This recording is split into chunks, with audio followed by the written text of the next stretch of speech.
Hi everybody, it's Heather Cox, your roving reporter. I'm back here at Dolvin Elementary School, but we're going to do something a little bit different today. We are using Dolvin as our very first spotlight school. We want to show you some different pieces, different teachers, ways that things are being done. They are our Group 1 rollout for personalized learning, and we felt that they were a great example of what's taking place here in Fulton County. So I also have a very first, this is our first non-Vanguard member. She's quite capable enough to be, but Dolvin is stacked with great Vanguard members. So this is Jen Schaefer. Hi Jen, how are you doing? Good. All right, Jen is a second grade teacher, and she's going to tell us a little bit about her classroom, and then later we're going to go ahead and see what's taking place in her classroom. So tell us, how long have you been with Fulton County? I've been with Fulton County for about 7 years. And how long have you been here at Dolvin? This is my second year at Dolvin. Okay, where were you before? I was at Hillside Elementary. And Hillside's always doing some interesting things too. Hopefully we'll get a chance to film it there at some point. But we have Jen here today because she has a very interesting setup that she does in her reading and language arts block. She's talking about balanced literacy. Tell people who are not familiar with balanced literacy what that is. So in balanced literacy, we're just integrating the reading and the writing with all of the science and the social studies content. We first look at the science or social studies standards, and then we see how the reading and the writing can fit in with it. What I love that you said we several times, okay? So is this something that you do all by yourself? Like you sit down and you plan this out and you figure out what you need to do? No, we work as like a collaborative team. Everybody on our team is working together too. And how often, in order to make that happen, how often do you guys meet as a team? We meet at least once a week. Okay. And then several times here and there in between.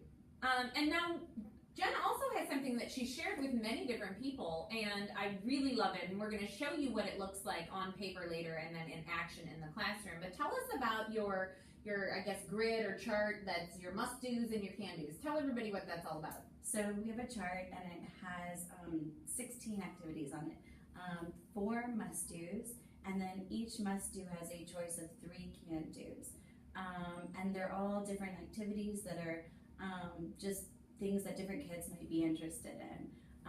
And the kids are invested in making some of the activities. We change them every couple of weeks, and I ask them, what do you think we could add? What do you think we could change? What would you guys like to see being done? And what I love about that is that I feel like there were so many elements of personalized learning in there. So let's kind of break that down. You said we, meaning you and the students, you come up with things. So there's one of the principles that we have. We have co-planning of learning there. They're also being self-directed. They're choosing. So you've got the choice and voice with what those can-dos are, and they have some options.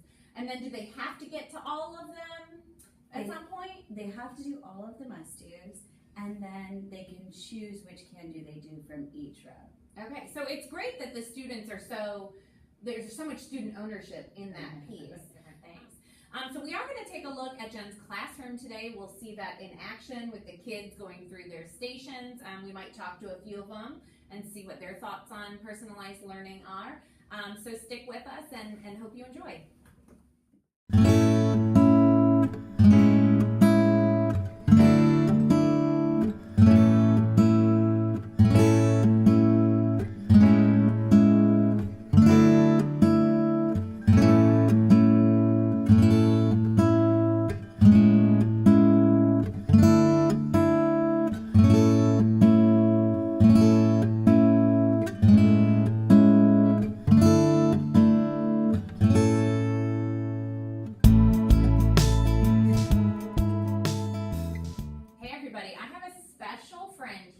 He is from Miss Schaefer's class. You want to introduce yourself to everybody? Yeah, my name's Adioba. Adioba, I got to meet Adioba last year when he was in 1st grade, right? Yeah. And so we're old friends now. And Adioba, he's going to tell us a little bit. Miss Schaefer talked to us about her classroom, but we want Adioba to talk to us about his classroom himself and tell us, when we were in there a little bit ago, there was all sorts of stuff going on. How do all the kids know where to go and when to go there? Well, we have teams, team 1, team 2, team 3, and team 4, and there are 4 kinds of things. So, basically, like when we start the week, like team 1 does this one because it's the first. Okay. And then team 2 does this one. team 3 does this one, team 4 does this one. And can I hold this real fast while you keep talking? Okay, keep telling me. And then the day after, we switch to the one after. Okay, so you like go down. Yeah. Okay. Because like I'm in team 2, and yesterday we were doing this one, now we're doing this one. So you know exactly where to go every single day. Yeah, and when we have to do these ones, it says must do up here. And can do's, you can do any of these 3. So you get to pick any of the things that are on the rest of the row? Yeah. Ooh, what do you feel about that? Do you like that you get to choose those things? Yeah. Why do you like that so much? Because I don't always have to do what the teachers tell me to do. Oh, it's kind of fun to not always have to do what the teachers tell you to do, isn't it? All right, well, thank you so much for joining us today and answering all these questions for me. It's nice to see you again, my friend.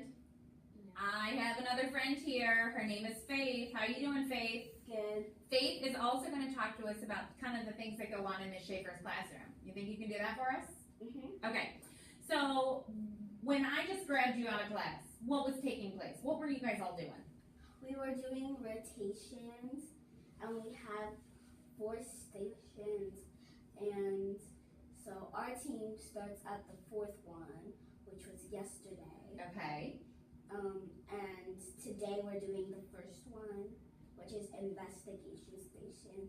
We're reading about matter and the cells like that take place in the matter and like magnifying. That's reading and language arts. How come you're doing science? Do you like doing science and reading and language arts?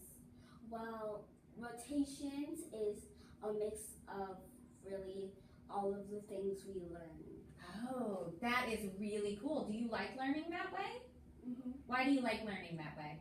Because we have one thing that we have to do, and then we have 3 choices, and we pick one, and so. Do you like having a choice in the things that you get to do? Yeah, because it makes things a lot more fun. I would think. I like getting to choose the things that I get to do also. Tell us something that's really special about Miss Schaefer's classroom. Well, in Miss Schaefer's classroom, we do a lot of experiments. Like, just a few weeks ago, we made oobleck. That sounds like fun. I've heard of it, but I've never made it. And we're doing a ton of fun things. So you like learning, Mm-hmm. and learning here with Miss Schaefer is pretty awesome, isn't it? Mm-hmm. Well, thank you so much for joining us, Faith. I'm happy you came to talk to me today. You're welcome. We have our final guest from Miss Schaefer's classroom. This is Bianca. Hi, Bianca. Hi. Bianca is Miss Schaefer's student teacher, correct? Yes. Mm-hmm. Correct. Okay, and so how long have you been in her classroom? I've been in her classroom since the second week of August. Okay, so you've been here The whole time. Yeah, Pretty so much, yes. quite a bit of time. So you've seen how all these things have worked and whatnot. Now, how has your student teaching experience been? Because I'll be honest, when I was student teaching, it was very traditional. Mm-hmm. Kids were in rows, that kind of thing. How is this different than that? Very different. It's been a great experience. She's taught me a lot about having education where the kids are doing what they want to do, where they want to sit, how they want to explore what they're learning, how they want to show what they know. It's all mostly up to them. They help us make a lot of decisions in the class. So it's fabulous that Bianca's had this experience with personalized learning before she is even in her own Yes. classroom. Well, thank you so much, Bianca.